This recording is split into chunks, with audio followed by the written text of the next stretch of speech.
الذين آمنوا وعملوا الصالحات لندخلنهم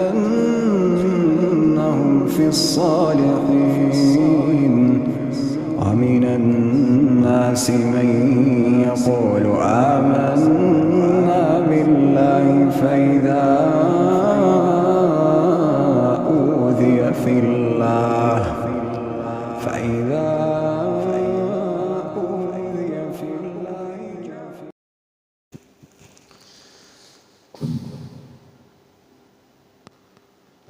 تو نبی کریم صلی اللہ علیہ وسلم نے فرمایا کہ ان ھذا القرآن مأدوبۃ، یہ قرآن کریم ایک دسترخوان ہے، من دخل فیہ فہو آمن، جو اس دسترخوان پہ آ گیا بس وہ محفوظ ہو گیا۔ یہ فتنوں سے محفوظ ہو جاتے ہیں، یہ شرور سے محفوظ ہو جاتے ہیں، یہ دنیا کی جھنجھٹوں سے محفوظ ہو جاتے ہیں۔ حضرت علی المرتضیٰ رضی اللہ تعالیٰ عنہ نے ایک روایت بیان کی کہ نبی کریم صلی اللہ علیہ وسلم نے فرمایا قرب قیامت ایسے فتنے آزمائشیں آئیں گی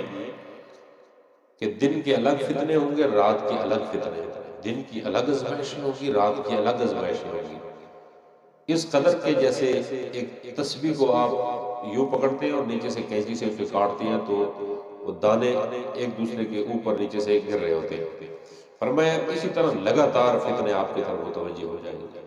صحابہ پوچھتے ہیں والمخرج منہا یا رسول اللہ، ان فتنوں سے نکلنے کا راستہ کیا ہے؟ تو اللہ کے نبی نے فرمایا کتاب اللہ، یہ اللہ کی کتاب ہے جو آپ کو فتنوں سے بچاتی ہے۔ ان ھذا القرآن مأدوبۃ، یہ قرآن ایک دسترخوان ہے، جو اس دسترخوان پہ آ گیا وہ ان فتنوں سے، آزمائشوں سے، تکلیفوں سے، جھنجھٹوں سے وہ نکل جاتا ہے۔ سکون اگر دنیا کا چاہتے ہیں، اطمینان دنیا کا آپ کو مال میں نہیں ملے گا، عہدوں میں نہیں ملے گا، اقتدار میں نہیں ملے گا، بڑی کوٹھیوں بنگلوں میں نہیں ملے گا، جتنا قرآن میں اللہ نے سکون رکھا ہے۔ قرآن کریم کی تلاوت اس کو اپنائیں، ایک عظیم تحفہ ہے جو اللہ نے آپ کو دیا، عظیم تحفہ ہے۔ پورا رمضان کا مقدس مہینہ اپنی جگہ پہ، آخری عشرہ اپنی جگہ پہ، اس آخری عشرے کی عظیم برکات ہے۔ نبی کریم فرماتے ہیں صلی اللہ علیہ وسلم کہ جب یہ آخری عشرہ داخل ہوتا تھا تو شد میزرہ ایقظ اہلہ احیا لیلہ، نبی کریم صلی اللہ علیہ وسلم اپنی کمر کس لیا کرتے تھے۔ کمر کسنا جب دوڑنے کا مقابلہ ہوتا ہے نا، بھاگنے کا، تو پھر وہ پہلوان اپنی کمر کو باندھ دیتے ہیں۔ بھاگنے میں ذرا کمر بندی ہوگی تو بندہ تیز بھاگتا ہے، کمر کس لیا کرتے ہیں۔ لمبے سفر پہ کسی نے جانا ہو تو کمر کے اوپر چادر باندھ دیا کرتے ہیں پرانے زمانے میں۔ امام الانبیاء صلی اللہ علیہ وسلم کمر کس لیا کرتے تھے، اپنے اہل و عیال کو جگا کے رکھتے تھے، احیا لیلہ، اور راتوں کو جاگتے تھے۔ یہ جو آخری عشرہ ہے یہ سونے کا نہیں ہے، یہ جاگنے کا عشرہ ہے۔ اور آپ یقین مانیں حضرت مولانا مفتی تقی صاحب عثمانی دامت برکاتہم وہ ایک دن بیان فرما رہے تھے لیلۃ القدر کی عظمت کے اوپر، تو انہوں نے فرمایا کہ یہ جو راتیں ہیں نا، ان میں زیادہ لمبی تقریریں بھی نہ کیا کریں، زیادہ نعتیں اور زیادہ نہ کیا کریں۔ یہ جو لیلۃ القدر کی راتیں ہیں، یہ جو آخری عشرے کی راتیں ہیں، یہ آپ کی اور آپ کے رب کی راتیں ہیں۔ ان میں آپ جتنا تنہا ہو سکتے ہیں، جتنا اللہ کی طرف متوجہ ہو سکتے ہیں، ہاتھ بلند کر کے اللہ کی بارگاہ میں بیٹھ سکتے ہیں، تنہائی میں لیٹیں بند کر کے، کوئی آواز نہ ہو، کسی کو پتہ نہ ہو آپ کس کونے میں بیٹھے، آپ اللہ کی بارگاہ میں روئیں، دعائیں مانگیں۔ یہ دعاؤں کا عشرہ ہے، یہ دعاؤں کی راتیں ہیں، یہ اللہ سے مانگنے کی راتیں ہیں۔ اور پھر مانگے بھی ایسے نہیں کہ نہ آپ کو الفاظ کا پتہ ہو، نہ آپ کو مفاہیم کا پتہ ہو، نہ مطلب کا، ایسی دعا بھی نہ مانگے۔ فرمایا اپنی زبان میں اللہ سے کہے یا اللہ میں ہو نہیں جانا مجھے دے گا، ایسے جیسے ایک چھوٹا معصوم بچہ اپنے ماں کے دامن کو پکڑ لیتا ہے اور وہ پاپڑ مانگتا ہے، حالانکہ پاپڑ ماں نہیں دیتی، باپ نہیں دینا چاہتا، لیکن جب بچے پیچھے پڑ جاتے ہیں پھر باپ بھی مجبور ہو جاتا ہے، ماں بھی مجبور ہو جاتی ہے، وہی پاپڑ گندے وہ اپنے بیٹے کو کھلاتے ہیں۔ اس کی حکمتیں اللہ پہ چھوڑ دو، آپ مانگے، ایسا پڑ جائے کہ یا اللہ اب تو میں تیرے در کے سوا ہے کون کہ میں اس سے اپنے گناہوں کی بخشش طلب کروں۔ لہذا یہ جو راتیں ہیں، ان راتوں کا قرآن کریم سے گہرا تعلق ہے، وحی سے گہرا تعلق ہے۔ قرآن کا نزول ہی لیلۃ القدر سے شروع ہوا، پھر خود حکم دیا نبی پاک صلی اللہ علیہ وسلم کو اللہ تبارک و تعالیٰ نے، قم اللیل الا قلیلا یا ایھا المزمل۔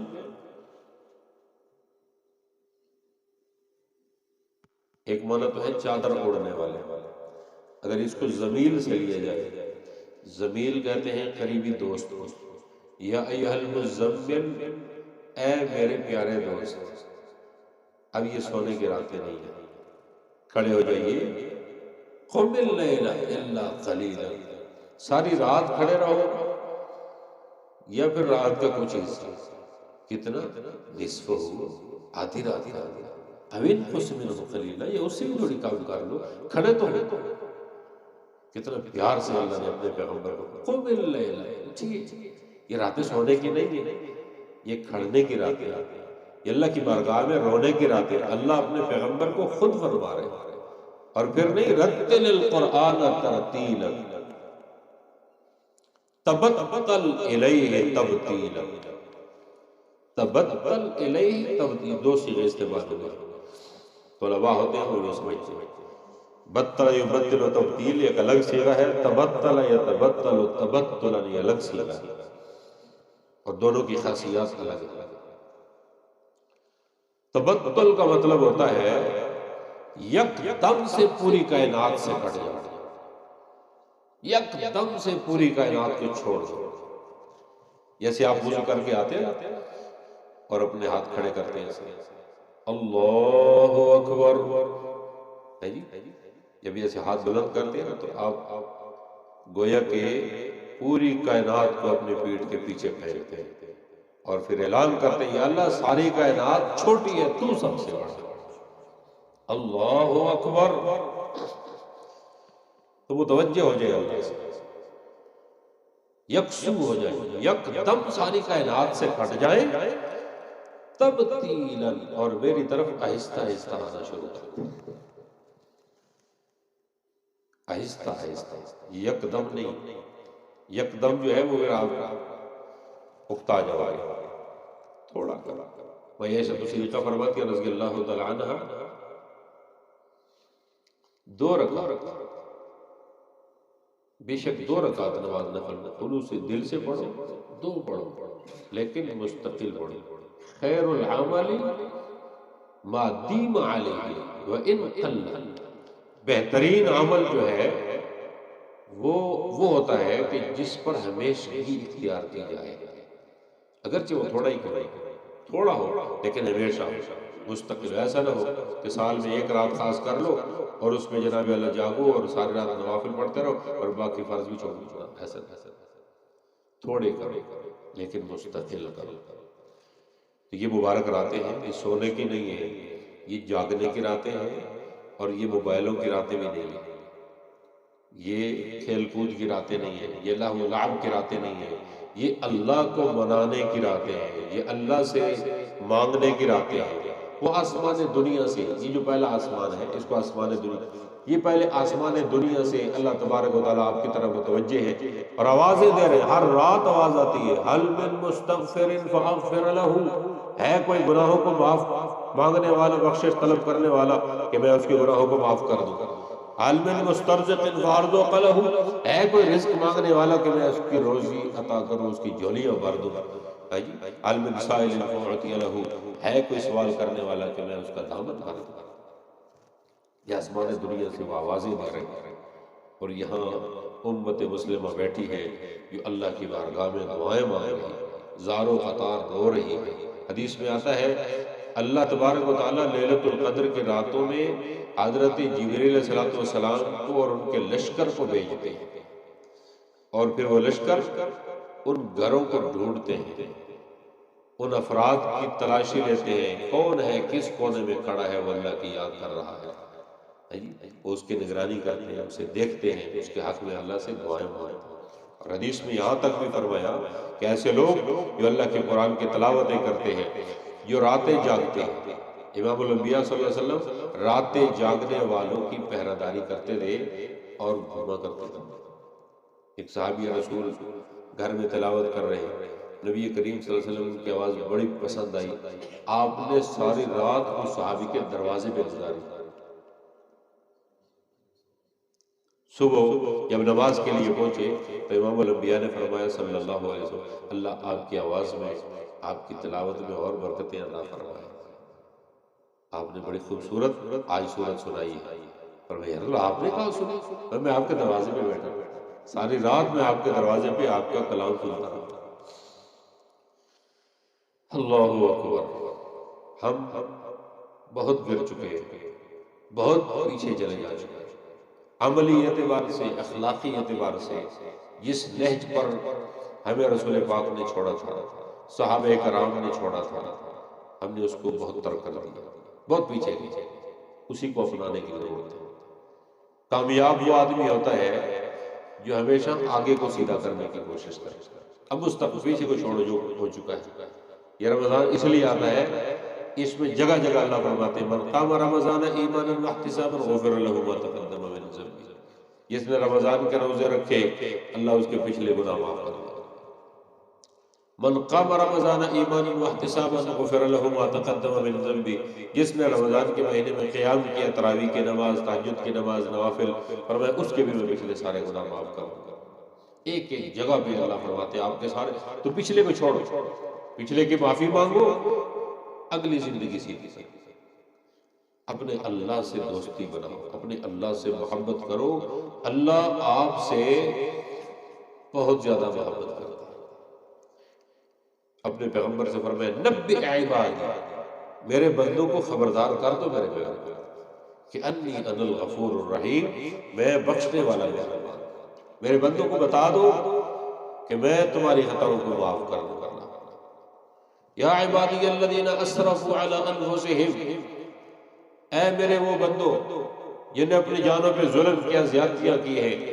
لا تقنطوا من رحمت اللہ، آپ میری رحمتوں سے کبھی نہ امید نہ ہو، میری رحمتیں ان رحمتی وسعت غضبی، میرے غصے سے میری رحمتیں بہت زیادہ ہیں، میری ناراضگیوں سے میری رضامندیاں بہت زیادہ ہیں، بہت جلدی خوش ہوتا ہے۔ للہ افرح توبۃ العبد، اللہ بندے کی توبہ پہ اتنا خوش ہوتے ہیں، اتنا خوش ہوتے ہیں۔ اس پہ نبی کریم نے ایک مثال دی اور بڑی خوبصورت مثال ہے، فرمایا کہ اگر ایک بندہ جنگل میں ہو، اونٹ پہ سوار ہو، اس پہ اس کا پانی بھی ہے، کھانا بھی ہے، اور وہ اونٹ ساز و سامان سمیت اسے گم ہو جائے، اب سفر پہ ہے، اس کا کھانا گم ہو گیا، پانی گم ہو گیا، پیاس کی شدت میں وہ بیچارہ کسی درخت کے سائے کے نیچے بیٹھا، اپنے اونٹ کو ڈھونڈتے ڈھونڈتے نہیں ملا، وہ سو گیا،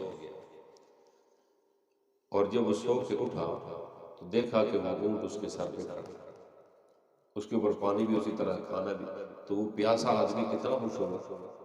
فرمایا یہ پیاسا اس پانی کو، اونٹ کو دیکھ کے اتنا خوش نہیں ہوتا جتنا اللہ اپنے گناہگار کو اپنے دروازے پہ آتے ہوئے دیکھ کے خوش ہوتا ہے، اللہ اس سے بھی زیادہ خوش ہوتا ہے۔ للہ افرح توبۃ العبد، اللہ اس سے بھی زیادہ اپنے گناہگار بندے کو جب دیکھتے ہیں کہ یہ وضو کر کے مسجد میں آ گیا، یہ اللہ کی بارگاہ میں مصلی پہ پہنچ گیا، یہ اس نے آج قرآن اٹھا لیا، اللہ اکبر۔ اور یاد رکھو، میں ہر جگہ بیان کرتا ہوں، اپنے استاد محترم کا واقعہ، میرے استاد محترم جن سے میں نے تفسیر پڑھی، صرف میں نے نہیں، ان سے سینکڑوں ہزاروں لوگوں نے تفسیر پڑھی، وہ 9 بہنوں کے اکلوتے بھائی تھے، 9 بہنوں کے اکیلے بھائی، اور ان کے جو والد محترم تھے اپنے علاقے کے سب سے بڑے ڈاکو، نامی گرامی ڈاکو. فرماتے ہیں کہ کھجور کے موسم میں مختلف علماء کرام اپنے مدارس کے لیے وہاں تشریف لاتے تھے تو لوگ انہیں کھجوریں دے دیا کرتے تھے مدرسے کا نظام چلانے کے لیے. تو ایک آیت ہے مولانا قائم الدین انہیں بیان فرمایا، ایک حدیث انہوں نے سنائی تھی کہ جو شخص اپنے بچے کو قرآن کریم پڑھاتا ہے اللہ تبارک و تعالیٰ اس کے سر پہ ایک ایسا تاج قیامت کے دن رکھ دیں گے کہ جو اس سورج سے بھی زیادہ روشنی ہوگی اس تاج کی. تو میں نے ادھر ارادہ کیا کہ بھی میں تو زندگی گزار چکا جیسے میرا ایک اکلوتا بیٹا ہے چھوٹا، کیوں نہ میں اس کو قرآن پڑھا دوں. ممکن ہے کہ اس کے حفظ کی وجہ سے، اس کے قرآن کی تلاوت کی وجہ سے اللہ میری بھی آخرت میں سنوار دے. اور اچھا فیصلہ ہے. بچے کو انہوں نے حافظ بنایا، پھر عالم بنایا، پھر قاری بنایا، پھر جناب مفسر بنے، اور اتنے بڑے مفسر بنے کہ اللہ اکبر. میں اپنی زندگی میں بہت سارے اساتذہ دیکھے ہیں لیکن میں ان کی زندگی سے بہت زیادہ متاثر ہوں. میں نے ان کے سوانح حیات پہ 550 صفحے کی کتاب لکھی، ان کی زندگی میں لکھی 550 صفحے کی کتاب میں نے خود لکھی ان کے حالات زندگی پہ. تو میرا عرض کرنے کا مقصد یہ ہے کہ ایک ایسی فیملی سے تعلق رکھنے والے بندے جس کو اللہ نے ایک ہی بیٹا دیا، اس نے ایک بیٹا دین کے لیے وقف کر دیا، اور اس ایک بندے نے اتنی روشنی پھیلائی اس علاقے میں، اللہ اکبر، کہ جس کی مثال بھی نہیں پیش کی جاتی. مولانا فضل الرحمان صاحب ہماری زندگی میں ہمارے سامنے آتے تھے، استاد زندہ تھے اور دوزانوں بیٹھتے تھے، گھٹنے ٹیک کے بیٹھتے تھے. فرمایا ہم سیاست کرتے ہیں، ہمارے پاس اتنا وقت نہیں ہوتا جتنا قرآن کی روشنی اس علاقے میں آپ نے پھیلائی ہے، ہم وہ کام نہیں کر سکتے. وہ استاد جی کا بڑا احترام ہے. تو میرا عرض کرنے کا مقصد یہ ہے کوئی اپنے آپ کو اتنا زیادہ راندہ درگاہ نہ سمجھے. اللہ کی رحمتیں بہت وسیع ہیں. اللہ تبارک و تعالیٰ پتہ نہیں کس لمحے اللہ آپ سے راضی ہو جائے.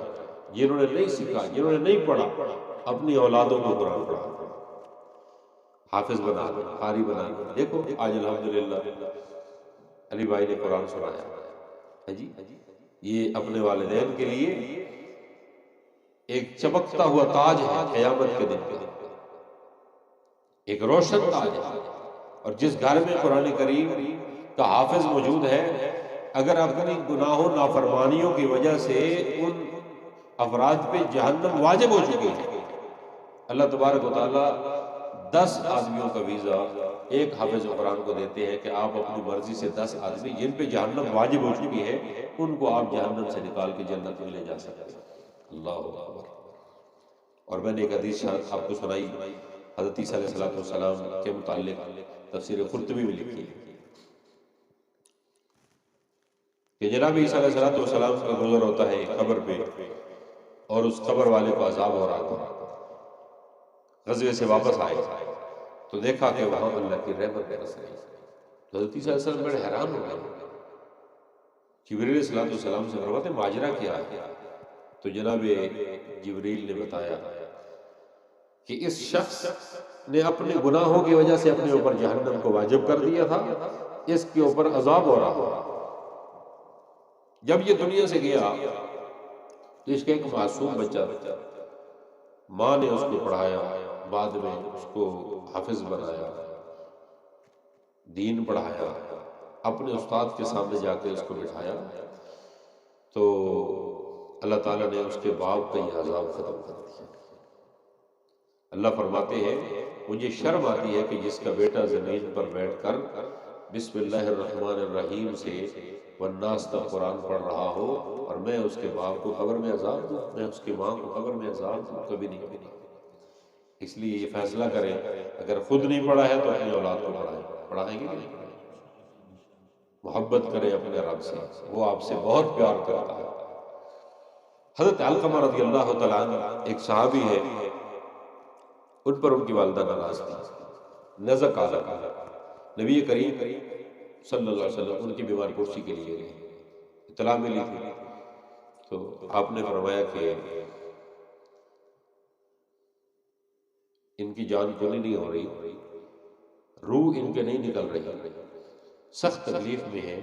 مشقت میں ہے، انہوں نے کسی کا حق تو نہیں کھایا؟ فرمایا نہیں۔ اس پر کسی کا قرض تو نہیں ہے؟ فرمایا نہیں۔ تو اس کے ماں باپ زندہ ہیں؟ فرمایا باپ نہیں ہے، ماں زندہ ہے، لیکن وہ ان سے ناراض ہے۔ تو آپ نے فرمایا جاؤ ان کی والدہ کو بلاؤ۔ چنانچہ والدہ کو بلایا گیا تو نبی کریم صلی اللہ علیہ وسلم نے ان کی والدہ سے فرمایا کہ آپ کے بیٹے کی روح نہیں نکل رہی، وہ اس وقت سخت تکلیف میں ہے، آپ کیا کریں؟ اپنے بیٹے کو معاف کر دیں۔ تو ماں ناراض تھی بہت زیادہ، ماں نے فرمایا کہ نہیں، میں معاف نہیں کروں گی، اس نے ساری زندگی اپنی بیوی کو میرے اوپر ترجیح دی، مجھے پیچھے چھوڑا، بیوی کو قریب رکھا، تو میں معاف نہیں کروں گا۔ نبی کریم صلی اللہ علیہ وسلم حکیم تھے، آپ نے فرمایا لکڑیاں جمع کرو، آگ لگا۔ چنانچہ جب لکڑیاں اکٹھی کی گئیں، آگ جلائی گئی، آپ نے فرمایا اس کے بیٹے کو پکڑو، اس کی آنکھوں کے سامنے اس آگ میں جلا۔ اب ماں کا برداشت کر، ماں نے کہا نہیں، میری آنکھوں کے سامنے میرے بیٹے کو مت جلا۔ فرمایا پھر معاف کر دو، پھر ماں نے معاف کر دیا۔ تو جو ماں اپنے بیٹے کو دنیا کی لکڑیوں کی آگ میں جلتے ہوئے نہیں دیکھتی، اللہ تو 70 ماؤں سے بھی زیادہ محبت کرتا ہے آپ سے۔ اللہ تبارک و تعالیٰ کی تو اپنے بندوں سے بہت زیادہ محبت ہے، بہت زیادہ محبت ہے۔ حجاج ابن یوسف کی موت کا وقت قریب ہو، اس کی والدہ ان کے پاس بیٹھی تھی، رونے لگ گئی۔ فرمایا روتی کیوں؟ موت تو ہر کسی کے لیے، سب مریں گے، موت کے ڈر سے نہیں، آپ کے مظالم اتنے زیادہ ہیں کہ آپ کے ساتھ کیا بنے گا، میں اس وجہ سے رو رہی ہوں۔ اللہ اب کی زیادتیاں زیادہ ہیں، آپ کے مظالم زیادہ ہیں۔ تو حجاج نے کہا امی اگر میرا آخرت کا معاملہ آپ کے ہینڈ اوور کر دے کہ آپ اپنے بیٹے کے بارے میں جو چاہتی ہو فیصلہ کر دو، آپ کیا کرو گے؟ تو ماں نے کہا اگر میرے ہینڈ اوور میں تو کہوں گی بیٹا آنکھیں بند کرو، سیدھا جنت میں چلے جاؤ۔ ماں اور کیا چاہتی ہے؟ ماں تو چاہتی ہے بیٹا آنکھیں بند کرو، سیدھے جنت۔ حجاج نے کہا کہ اگر میری عاقبت کا فیصلہ اللہ تعالیٰ میرے اختیار میں دے دے کہ آپ اپنا فیصلہ اپنی ماں سے کروانا چاہتے ہو یا اپنے اللہ سے کروانا چاہتے ہو، تو خدا کی قسم میں اپنی ماں سے نہیں، میں اپنے اللہ سے کروانا چاہتا ہوں۔ اس لیے کہ ماں 70 ماؤں سے زیادہ محبت کون کرتا ہے؟ اللہ اپنے بندے سے بہت زیادہ محبت کرتا ہے۔ لہذا یہ دن ہے اپنے رب کو منانے کا، جو آپ کی محبتوں کا منتظر ہے، جو آپ کے گناہوں کی معافیوں کا منتظر ہے، جو ہر وقت اس انتظار میں ہے کہ کب یہ بھولا بسرا بندہ جو اعلان کرے یا ایھا الانسان ما غرک بربک الکریم، کس چیز نے آپ کو اپنے رب سے ناراض کیا، کیوں ناراض ہوا؟ الذی خلقک فسواک فعدلک، جس نے تمہیں پیدا کیا، جس نے تمہیں سجایا، اس سے روٹ گئے۔ ما غرک بربک الکریم، کس چیز نے آپ کو اپنے رب سے دھوکے میں ڈال دیا؟ رب کا راستہ چھوڑا کیوں ہے تم نے؟ اللہ اکبر۔ تو ہمیں کبھی اپنے رب کا راستہ نہیں چھوڑنا چاہیے، اپنے اللہ کو راضی رکھیں، قرآن کریم سے جڑے رہیں، قرآن کا حق ادا کریں۔ قرآن کا حق یہ ہے، آج آپ نے یہ وعدہ کرنا ہے کہ ہم گھر سے کبھی نہیں نکلیں گے جب تک ہم قرآن کریم کا حق ادا نہیں کریں گے۔ روزانہ صبح معمول بنا، ہم نے وہ دور دیکھے جب صبح کی نماز پڑھتے، نماز کے فوراً سب سے پہلے تلاوت، سب سے پہلے گھر میں کیا ہے؟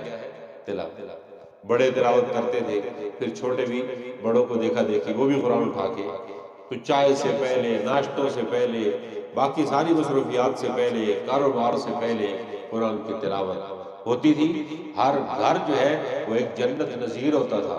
پیار ہوتے تھے، محبتیں ہوتی تھیں، الفتیں ہوتی تھیں، آج جو مسائل ہیں گھروں میں، اس کی یہی وجہ ہے کہ یہ قرآن گھروں سے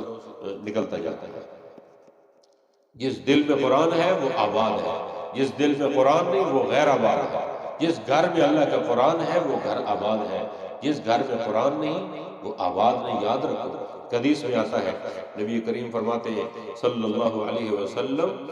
القرآن غنى لا فقر بعده ولا غنى دونه۔ القرآن غنى، قرآن ایک ایسی دولت ہے، لا فقر بعده، اس کے بعد کوئی فقر و فاقہ ہے ہی نہیں۔ جس کو اللہ نے قرآن دیا ہے وہ اپنے آپ کو فقیر نہ سمجھے، اس کے پاس دنیا کی بہت بڑی دولت اللہ نے دے دی ہے۔ اور ولا غنى دونه، قرآن کے بغیر کوئی دولت نہیں ہے، کوئی مال نہیں ہے جب تک قرآن پڑھا۔ وہ فقر ہے، وہ تاجگی ہے، وہ پریشانی ہے، وہ تکالیف ہے جی، وہ مصائب ہے۔ اگر قرآن ساتھ ہے پھر دولت ٹھیک ہے، لیکن اگر قرآن سے خالی ہے تو پھر اس دولت میں کوئی برکات نہیں۔ اس لیے یہ نبی کریم صلی اللہ علیہ وسلم کا فیصلہ ہے، سب سے بڑی دولت قرآن ہے۔ اللہ ہم سب کو قرآن کریم سے جڑا رہنے کی توفیق عطا فرمائے، ہمارے گھروں کو اللہ قرآن سے آباد فرما دے، اور ہمارے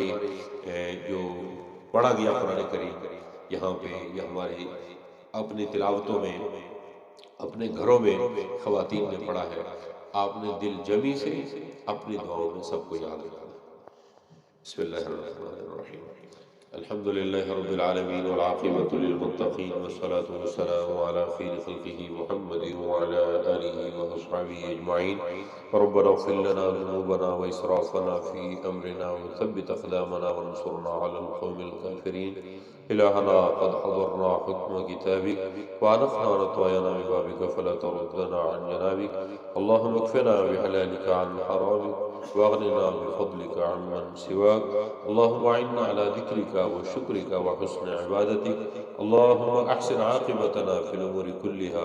وأجرنا من خزي الدنيا وعذاب الآخرة، اللهم اقسم لنا من خشيتك ما تحول به بيننا وبين معصيتك، ومن طاعتك ما تبلغنا به جنتك، ومن اليقين ما تهون به علينا مصائب الدنيا، ومتعنا بأسماعنا وأبصارنا وقواتنا ما أحييتنا، واجعله الوارث منا، واجعل ثأرنا على من ظلمنا، وانصرنا على من عادانا، اللهم لا تجعل مصيبتنا في ديننا، ولا تجعل الدنيا أكبر همنا ولا غمنا ولا مبلغ علمنا، ولا تسلط علينا من لا يرحمنا، ولا تسلط علينا من لا يرحمنا۔ یا اللہ تمام بیماروں کو شفاء کاملہ عاجلہ نصیب فرما،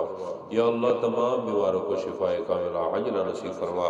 جو پریشان حال ہیں یا اللہ سب کی پریشانیوں کو دور فرما، جو محتاج ہیں یا اللہ سب کی جائز حاجات کو پورا فرما، یا اللہ ہر مسلمان کے صغیرہ کبیرہ گناہوں کو معاف فرما، یا اللہ ہماری نیکیاں اپنی بارگاہ میں قبول فرما،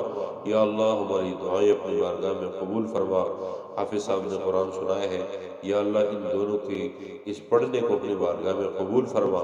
اگر اس پڑھنے میں کوئی کمی ہو چکی ہو یا اللہ تو اسے معاف فرما دے، یا اللہ تو غیب کے خزانوں سے معاف فرما دے، مولا کریم پورا اجر اور بدلہ نصیب فرما دے۔ سامعین کے سننے میں یا اللہ اگر کوئی کمی کوتاہی ہو یا اللہ اسے بھی درگزر فرما دے اور پورا اجر اور بدلہ نصیب فرما دے۔ مولا کریم تو بڑا رحیم ہے، تو بڑا کریم ہے، ہمارے ناقص اعمال کا یا اللہ ہمیں پورا کامل اجر اور بدلہ نصیب فرما دے۔ مولا کریم رمضان کے مقدس مہینے کے روزے ہمارے قبول فرما، تراویح کی نماز قبول فرما، قیام اللیل تہجد کی نماز قبول فرما، قرآن کریم کی تلاوتیں قبول فرما، معتکفین کا اعتکاف قبول فرما، معتمرین کے عمرے قبول فرما۔ مولا کریم ہم سب کی دعاؤں کو اپنی بارگاہ میں قبول فرما، یا اللہ ہم سب کی نیکیوں کو اپنی بارگاہ میں قبول فرما، صدقات کو اپنی بارگاہ میں قبول فرما۔ مولا کریم جتنے بھائی دنیا سے رخصت ہو چکے ہیں یا اللہ ایمان کی حالت میں ان کی مغفرت فرما، ان کے آخرت کے منازل کو آسان فرما، کروٹ یا اللہ انہیں جنت الفردوس میں جگہ نصیب فرما۔ یا اللہ ہم سب کے بزرگوں کی مغفرت فرما، ہم سب کی اللہ بڑوں کی مغفرت فرما، جو دنیا سے چلے جا چکے ہیں ان کی مغفرت فرما، ان کی قبروں کو یا اللہ منور فرما دے، ہماری چھوٹی چھوٹی نیکیوں میں بھی یا اللہ ان کو بدلہ عطا فرما دے، ہماری تمام اعمال میں یا اللہ ان کو ہمارے ساتھ شریک فرما دے، یا اللہ ان کی قبر کی سختیوں کو دور فرما دے، ان کے آخرت کی سختیوں کو دور فرما دے، یا اللہ کروٹ کروٹ جنت الفردوس میں ان کو جگہ نصیب فرما دے، ان کو آخرت کا سکون نصیب فرما دے۔ مولا کریم اس ملک کو امن کا گہوارہ بنا دے، اس ملک کے شہروں بستیوں گلی کوچوں میں یا اللہ امن نصیب فرما، یا اللہ اس ملک کے سرحدات کی حفاظت فرما، یا اللہ اس ملک کے تمام اداروں کی حفاظت فرما، مولا کریم اس ملک کو سیاسی استحکام نصیب فرما، یا اللہ اس ملک کو معاشی استحکام نصیب فرما، مولا کریم جو لوگ اس ملک کے اس اتحاد اور اتفاق کو ختم کرنے کے درپے ہیں، مولا کریم ان کو نیست و نابود فرما، جو اس ملک کے اندرونی دشمن ہیں یا اللہ ان کو بھی نیست و نابود فرما، اور جو بیرونی دشمن ہیں یا اللہ ان کو بھی ناکام فرما دے، یا اللہ اس ملک کو اسلام کا قلعہ بنا دے، یا اللہ اس ملک کو اسلام کا قلعہ بنا دے، مولا کریم حضرت عمر رضی اللہ تعالیٰ عنہ جیسا عظیم حکمران نصیب فرما دے، حضرت عمر بن عبدالعزیز جیسا منصف حکمران نصیب فرما دے، یا اللہ ہمارے حکمرانوں کی اصلاح فرما دے، اور اللہ ہمارے حکمرانوں کی اصلاح فرما دے، یا اللہ یا رحمان یا رحیم نسألک العفو والعافیہ والمعافات الدائمة فی الدین والدنیا والآخرہ، جو مقروض ہیں یا اللہ ان کو قرضوں سے خلاصی نصیب فرما، یا اللہ جو بے گھر ہیں یا اللہ انہیں اپنے گھر نصیب فرما دے، جو یا اللہ کرایہ دار ہیں یا اللہ ان کو اپنی چھتیں نصیب فرما دے، مولا کریم جو قرضوں میں ڈوبے ہوئے ہیں یا اللہ ان کے قرضوں کو یا اللہ آسان فرما دے، غیب کے خزانوں سے یا اللہ رزق کے حلال رزق واسع یا اللہ برکتیں نصیب فرما دے، ہمارے گھروں کو یا اللہ اپنی رحمتوں سے بھر دے، ہمارے گھروں کو یا اللہ قرآن کی برکتوں سے بھر دے، یا اللہ اپنے دین کی برکتوں سے بھر دے، ہمارے بچوں کو نیک بنا دے، ہماری بچیوں کو نیک بنا دے، سب کو قرآن کریم پڑھنے سننے والا بنا دے، علم دین سے محبت کرنے والا بنا دے، مولا کریم ہماری مائیں اور بہنیں جو روزے کی حالت میں سحر و افطار کا اہتمام کرتی ہیں یا اللہ ان کو پورا پورا اجر نصیب فرما دے، یا اللہ ان کو بدلہ نصیب فرما دے، ان کی یہ مشقتیں بھی اپنی بارگاہ میں قبول فرما دے، جو ہمارے مائیں اور بہنیں اعتکاف میں بیٹھی ہیں یا اللہ ان کا اعتکاف بھی اپنی بارگاہ میں قبول فرما دے، ان کے روزے بھی قبول فرما دے، یا اللہ ان کی یہ مشقتیں قبول فرما دے، مولا کریم ان کی یہ نیکیاں قبول فرما دے، ہماری بیٹیوں کو عفت و پاک دامنی نصیب فرما دے، مولا کریم گناہوں سے نفرت نصیب فرما دے، اپنے نیک اعمال کی ہمت اور توفیق نصیب فرما دے، مولا کریم ہمارے دلوں کو خالص بنا دے، ہمارے دلوں کو نبی کریم صلی اللہ علیہ وسلم کی سنتوں سے بھر دے، آپ کی محبتوں سے بھر دے، قرآن کریم کے علوم سے بھر دے، مولا کریم ہمارے بچوں کو قرآن کے علوم نصیب فرما، قرآن کریم کی دولت نصیب فرما، اپنے پیغمبر صلی اللہ علیہ وسلم کی سنت نصیب فرما دے، ربنا تقبل منا انک انت السمیع العلیم۔ حضرت حاجی صاحب کی جو فیملی ہے یا اللہ ان کو اتفاق نصیب فرما دے، ان کو اور زیادہ اتفاق نصیب فرما، یا اللہ آپس میں محبت و الفت کی زندگی نصیب فرما، ہر قسم کی قدورتوں سے محفوظ فرما، شیطان کے شر سے محفوظ فرما، حاسدین کے حسد سے محفوظ فرما، کینہ ور کے کینہ سے محفوظ فرما، ربنا تقبل منا انك انت السميع العليم وتب علينا انك انت التواب الرحيم، وصلى الله تعالى على خير خلقه محمد وعلى اله واصحابه اجمعين برحمتك يا ارحم